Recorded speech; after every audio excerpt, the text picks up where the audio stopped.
basically you have the two major tiers or ways that you can set this up are, first is a full public access and then obviously a private access. And you can do this by object. So to get to that, we're going to go into our administrative setup here. Under the security controls, we're going to go into our sharing settings.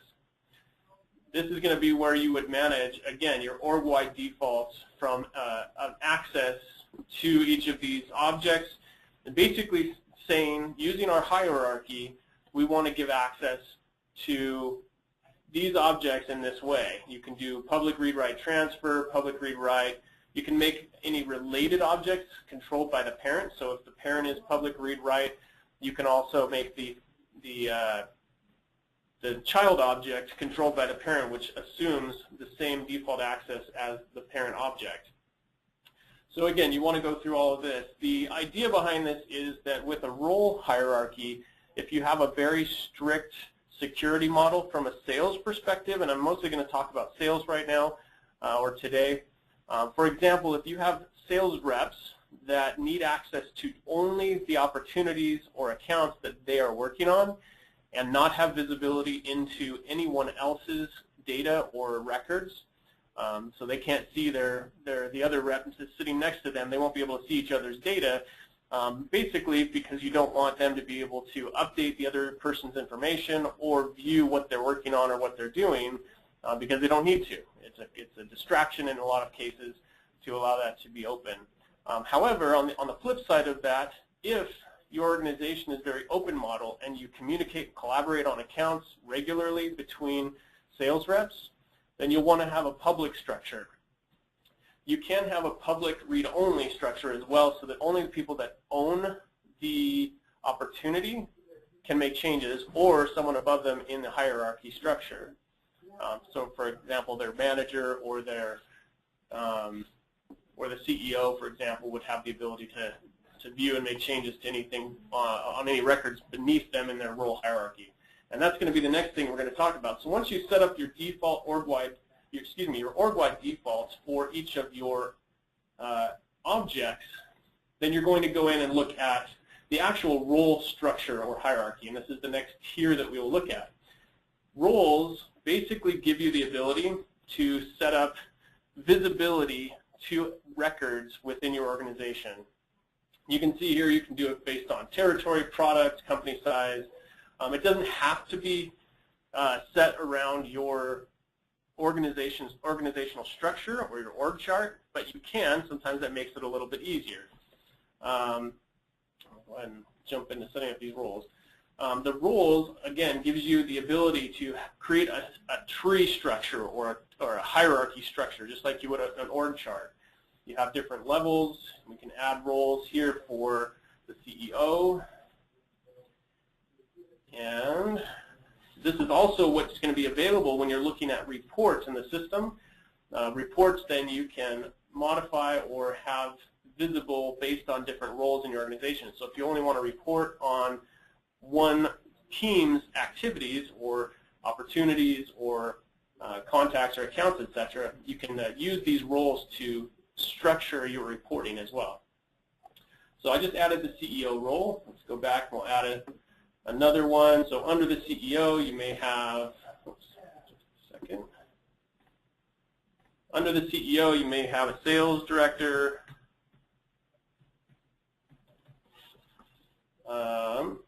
that reports back to the CEO. And then under the sales director, you would have a sales manager, etc., and then sales reps. So roles give visibility into records. It does not dictate what they can do with those records other than the org-wide default that we had previously discussed. What it does give you is a way to, if you have private access, to give access to those records within those objects to the specific role hierarchy. So the manager can see the reps, but the reps can't see the manager's information, and the reps can't see each other's information if your org-wide defaults are private, if you're using this role hierarchy. Likewise, you can also have multiple tiers, or just like you would in an org chart, you would have different verticals of responsibilities. You would have your sales director, you have your operations director, you would have your HR director, etc. That would allow them to have different visibility and different access to the system. So I'm not going to take that too much further. Just understand that roles is what you have visibility to as far as records, individual records. And above that is your org-wide defaults and the security settings for what the general look and feel, I guess, or accessibility is from an organizational perspective. Again, the roles are what are used for reporting as well. So keep in mind, if you're creating a role hierarchy structure, let's say your end goal is that you want to report on individual sales teams, or West Coast sales versus East Coast sales. You can set up your roles that way. It makes it a lot easier to create reports based on those role hierarchies. The next step to this gets a lot more detailed and a lot more in-depth. From the roles, after the org-wide defaults and the roles are set up, then you look at specific profiles of users, and this gives you a lot more customization and flexibility. Obviously, profiles is more for Enterprise Edition. Professional Edition you can pay for and get those profiles enabled. It is an add-on feature for Professional Edition as well. In the profiles, under Manage Users, you have your roles and your profiles. You basically set up individual access to basically anything else in the system. What apps they have access to, what they can do inside each of the objects. You can take that even deeper than the org-wide defaults and lock things down even more. And also you can set up what record types. If you're using record types and page layouts, you can set up which ones they have access to. And you can also manage if you want to give them or allow them to have some certain administrative privileges, and even lock out even basic user privileges as well, like running reports or uploading lists to Salesforce of different data or leads, etc. So if I go in here, I'm just going to go into the standard user profile. And in Salesforce, you can't, what we normally suggest is taking what you already have, so some of these profiles here like standard user or administrator, and just cloning them and making the minor changes that you want. Again, this goes back to accessibility. So within your organization, you may have standard users are kind of the bottom level. What are the base people need to have access to, and what do they need to be able to do? Do they need to be able to run reports? Maybe not. Do they need to be able to upload data to Salesforce? Probably not. They just need to work with the data. So you can come in here to the profile under standard user, and you'll see here we have page layouts, we have field level security that we're going to talk about in just a little bit. We have custom app settings, so which apps they have visible, and also which one is their default for that particular profile. So for the sales team, you may want them all to have the sales rep profile. Whereas for the manager, you may have a sales manager profile that gives them some additional features or functionality. But again, the apps are what they have visible at the top here for all of the apps that they can work with.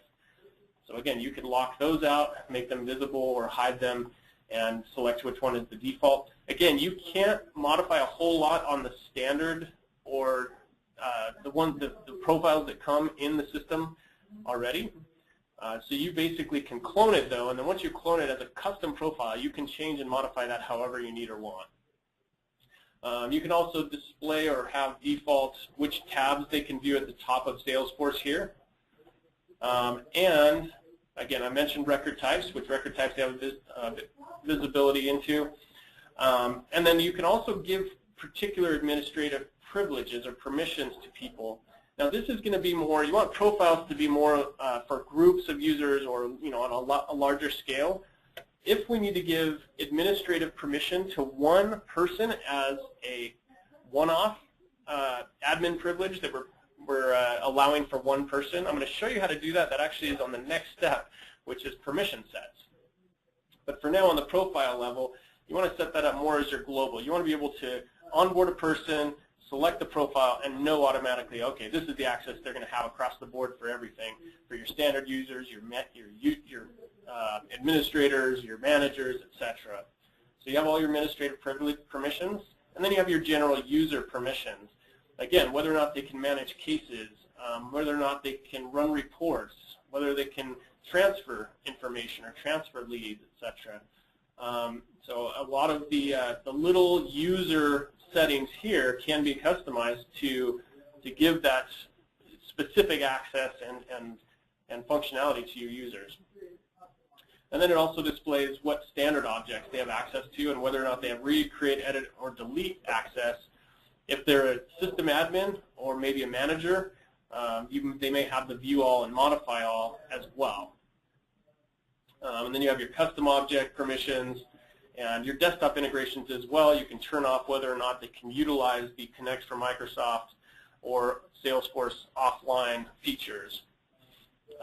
You can also set the login hours for a particular profile, IP ranges. Maybe you don't want them accessing Salesforce from their home, only from the office. You can set up those IP ranges for just those specific users, whereas maybe a manager can access the system from home and work from home. And then the Apex class access and Visualforce access. This is more if you have custom settings or customizations within the system. If you've designed your own Visualforce pages or custom Apex classes, you can give them specific privileges to use, run, or work with those classes. So the idea here is that the standard user is, again, fixed, but let's say you want to clone, you want to modify that for all of the users within a particular profile. You can use the clone feature, and then as I mentioned, just modify the few things that you want to change on that, and then give those users access to that particular profile. Taking this a step further then, so we talked about org-wide defaults, we talked about roles, we talked about profiles. Let's say you have one user, maybe someone in HR that just needs access to be able to manage users in Salesforce. The standard profile won't do, but you don't want to give them full administrative privileges, so you give them maybe a manager profile and then use permission sets to open up individual administrative functions to that individual person. The way you do that is, again, in your manage users under permission sets. You can create a new permission set, name it whatever you want. So maybe you just want to give access to manage users. You call it manage users. You can say which type of users are going to use this based on their license type. So maybe you only want to give this to your Salesforce, obviously. Hit save. And then once you get in here, it looks much like a profile, as if you were modifying a profile, but you can come in here and just set up the administrative permissions or system permissions for just that one particular setting. So I'll come in here to my to my system permissions and edit it and manage users. So you search for manage users, check that box, and hit save. And then once you do that, you can assign that permission set to individual users as well. So get back here to permission set overview, assign users, and then select the users that you want to assign that to. You can also go into your actual user table and obviously select the user you want to give that permission set to and give them that permission set. So editing the permission set for an individual user as well. So just to give you an idea of how that is done. So obviously you have multiple tiers of security within Salesforce. You can start with the org-wide defaults and set up, okay, what is our structure? How do we want to work with data and collaborate on data? If we are more strict with what people can view and see, you need to go to a private access or read-only access on those org-wide defaults.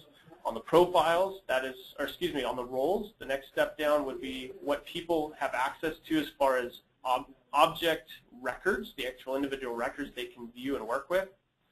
And then the next step after that is your profiles, which are much more granular for fields, page layouts, admin settings, standard user permission settings, etc. And then the next more, I guess, one-off privileges that you need to give to individual people, you use permission sets to do that. And you can assign a permission set to multiple people, but you don't usually want to use a permission set if you need everyone in a whole group, you know, to have this one permission set. You usually use a profile for that, but it just depends on what your org requirements are. The one other thing that we haven't talked about yet are individual fields. It's nice in Enterprise Edition you do have access to the profiles and individual field level security.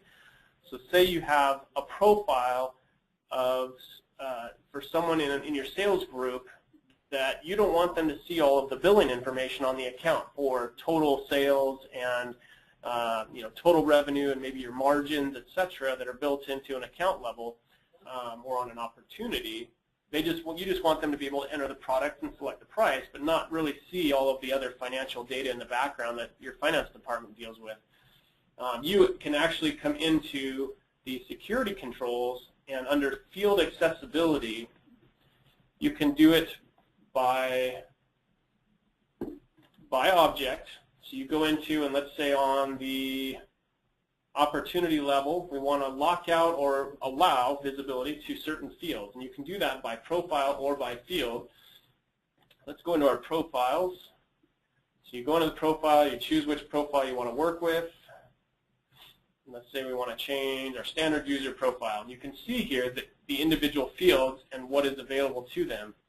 One thing that I will actually show you, let me take a step back here, because I'm going to go to our activities, because one of the things that actually drives me nuts is Salesforce. If you ever need to track different types of activities, calls, emails, meetings, webinars, etc., Salesforce has a task type field that out of the box is hidden from everyone. I'm not sure why they did that, but they did. So whenever we turn on an enterprise level org for one of our clients and they say they want to track different types of activities, we have to come in here to the, where am I? The task. By field, we choose the type field, and you see it's all hidden. It's always hidden. I'm not sure why they did that, but they did. And then we have to come in here and turn it on or make it visible for each of the individual profiles that are in the system. So to change that, you just click on it, make that visible, and you can even make it read-only. But obviously for the task type, you want to make that visible and usable. And then there's some other settings as well, which page layouts you want to make that visible on as well. And then you hit save. So that's field level security. You can actually dictate read-only, read-write, or hidden access to individual fields using field level security in Salesforce. Makes it really nice. Now that's a global setting based on that profile, but you can also manage that security based on the actual page layout. So be careful.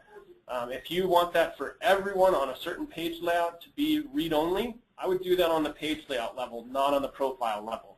Just makes it a lot easier to manage on the page layout level, because then you have to remember, oh, I got to go back and change all my profiles just to open up one field on a page layout. You can actually just go into your pages or into your page layout and do the same thing. So if you absolutely do not ever want a specific profile to have access to a field, do that on the profile. But if you want everyone, you know, if you want the kind of the same access to everyone, you can actually lock that out or open that up on the page layout itself just by doing the read or required on the actual page layout. So just be aware of that. It's easier to manage on a page layout, the actual field level security. But if you give access to one profile on the page layout, or if you open it up on a page layout but you need to lock it down for specific users, you can do that as well via the profile. So I'm going to open it up for questions. I know I've kind of thrown a lot of information out there on security in Salesforce with org-wide defaults, roles, profiles, permission sets, and field level security. Let's see if we have any questions in the queue here.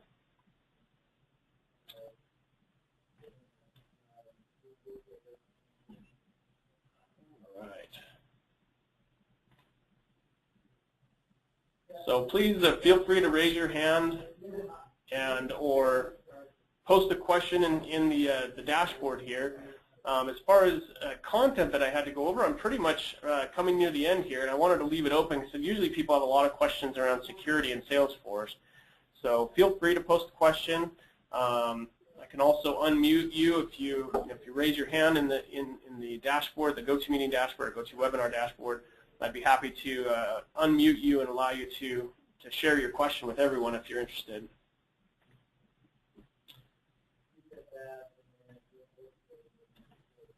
All right. Okay, don't all jump at once. I don't want to be overwhelmed here. But I appreciate you guys jumping on here. Hopefully the information that I've shared has been helpful. If you're a Salesforce admin, you're working in the system, hopefully what I've shown you here is going to help you in your organization, at least on a high level.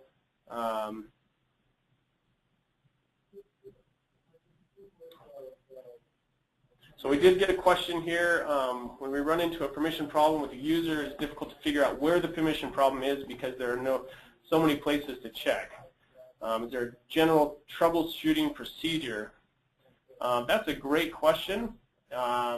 Usually you have to what I usually like to do, and just kind of give you an idea, if you're in Enterprise Edition, you can request Salesforce to turn on a setting called Login as an admin, which gives you the ability to log in as any of your users. I usually like to turn that on right away if I'm going to be working on working with users and training users, so that if they come up with an issue, I can jump in and see exactly what their issue is. If you've already diagnosed what the problem is, obviously they've told you, then you usually need to look at their profile, and the field level security is where I go to first, depending on what the issue is. So it kind of depends on what the concern or the issue is, where you're going to go look first. It kind of lets you know, based on what the issue is, where you need to look. So as far as a general troubleshooting procedure, obviously try to replicate it on their side, determine what's causing it. I always check the page layout first, and then I check the profile with the field level security if it's a field that you're having an issue with. And then if it's just a permission or something that they're not able to do, again, you just got to diagnose where it is and what it is. It's all very one-off based. So great question, though. I wish I had a little more simple answer for you. It's not always easy to diagnose those issues.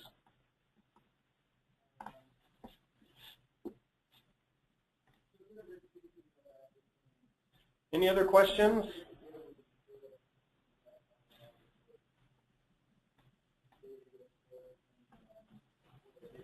We'd also be happy to take any questions offline. If you guys think of something later, obviously you can contact us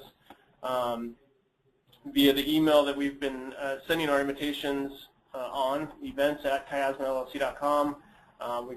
We'd be happy to answer any questions offline. If you're busy right now, obviously we understand that people usually jump onto these and just listen in, which is great, and we love that, so appreciate it.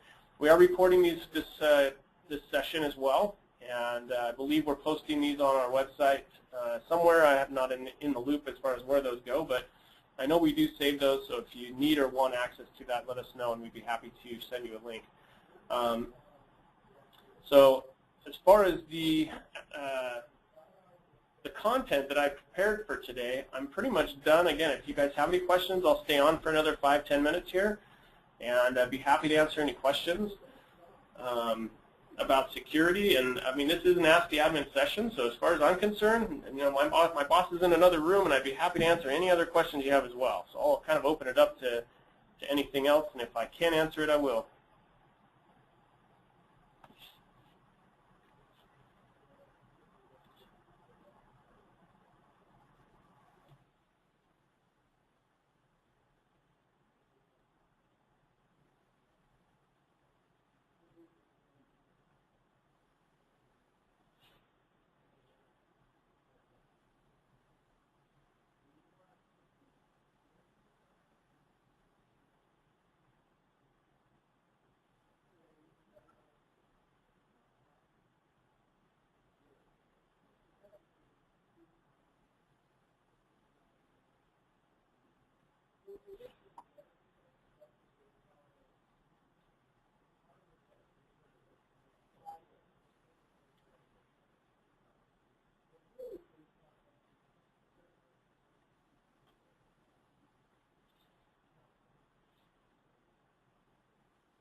don't have any other questions.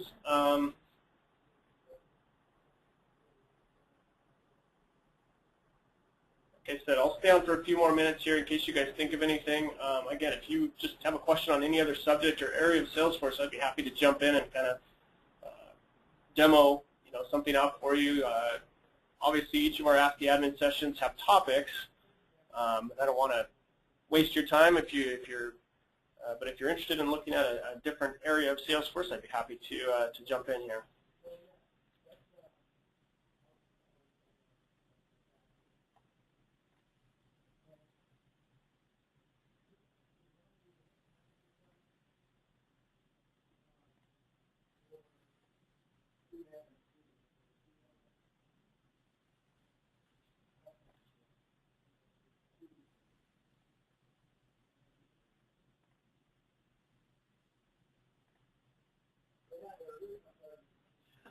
I guess I'm kind of curious what structure everyone out there has within their orgs right now. If you'd be willing to share, you could post it into our questions and at least let us know what type of org you're using. Or do you have a public or a private sharing structure within your organization? If you'd be willing to, post that into our questions or our chat and just let everyone know, hey, we use a public in your org-wide defaults. What do you use, more public or are you more private?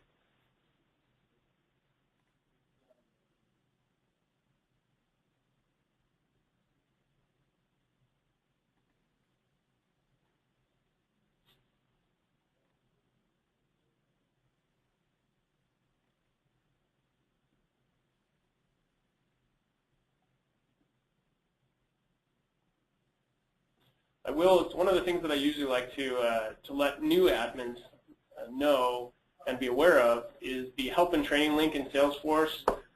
There's a lot of great information online, either via YouTube videos or Salesforce's help and training questions and ideas forums that can give you some additional information as well on security and how to set that up and manage it. So there's a lot of research that you can do on your own to continue to learn about the security and settings, etc. Obviously, feel free to call or contact your Salesforce consultant as well if you're one of our clients. If not, then feel free to give us a call and we'd be happy to discuss that with you.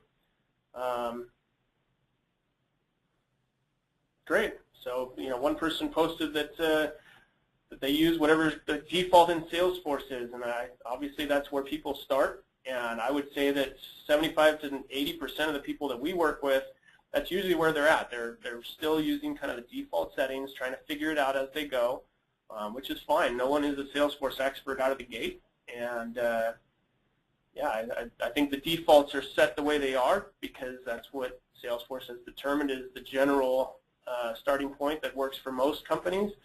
Obviously, Salesforce, being such a flexible platform, allows companies or businesses to set things up to meet their specific needs. But it's the reason that we consult on Salesforce is because of the flexibility, because of the pricing structures that allow smaller businesses to kind of get in at a much lower cost point and start using a system that they can customize to meet their needs. Just a little background on myself. I worked for a company about a year and a half ago. I was working with a company. Excuse me. I've been working with Kyazma for over a year now. But before that, I was working with a company, and I was their Salesforce admin. I was pretty new to Salesforce. I'd been working with it for a little bit before that job, and but I jumped in and used all the resources online to figure out how to build a custom app in Salesforce for our production, warehouse management, and inventory management. So Salesforce is definitely something that most users. I was not a highly technical. I didn't have a highly technical background. I mean, I can jump into a computer and change out a memory stick and troubleshoot software issues on a very basic level.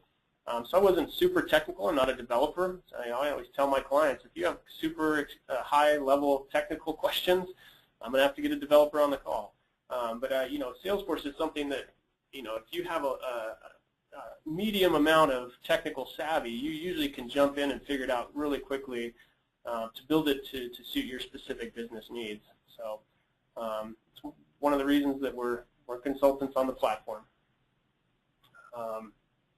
Great. Well, I'm going to go ahead and sign off then. I appreciate everyone jumping on today. Hopefully this was helpful. And again, you can always reach us at our website, kyazmallc.com. If you have any questions, you can sign or fill out a form on there to contact us or give us a call. Our phone number is also on our website. And we do provide these webinars on a weekly basis. We have our Ask the Admin webinars as well as our new user training. So if you have people that are in your organization that are brand new to Salesforce, I would suggest having them go to that new user training at least once, maybe twice, and maybe even 3 times, depending on their needs, to just get an idea of the basics of how to work within Salesforce, what the standard features are, how to navigate the system. That new user training can be very helpful if you have brand new people coming into the system. And then obviously we always have our Ask the Admin. We're going to be doing different topics every week, and those emails will be going out to let you know of those as well. So again, we appreciate your time today, and we will go ahead and sign off and hopefully see you next week. You guys have a great day.